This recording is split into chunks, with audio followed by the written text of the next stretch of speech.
بسم اللہ الرحمن الرحیم۔ اللہم صلی علی محمد وعلی آل محمد وبارک وسلم۔ حضرت ام المؤمنین سیدہ ام سلمہ رضی اللہ عنہا روایت کرتی ہیں کہ حضرت جبریل علیہ السلام رسول اللہ صلی اللہ تعالی علیہ وسلم کے پاس موجود تھے اور حضرت امام حسین رضی اللہ تعالی عنہ میرے ساتھ تھے۔ فرماتی ہیں کہ حضرت امام حسین رضی اللہ تعالی عنہ رونے لگ گئے تو میں نے انہیں چھوڑ دیا۔ وہ حضور نبی کریم صلی اللہ تعالی علیہ وسلم کے پاس چلے گئے تو حضرت جبریل امین نے کہا، اے اللہ کے نبی، کیا آپ اس سے محبت کرتے ہیں؟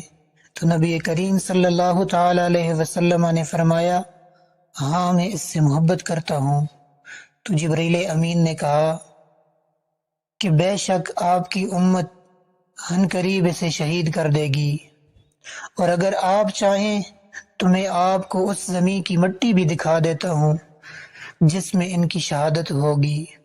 پھر حضرت جبریل امین نے نبی کریم صلی اللہ تعالی علیہ وسلم کو وہ مٹی دکھلائی تو وہ اس زمین کی تھی جس کو کربلا کہا جاتا ہے۔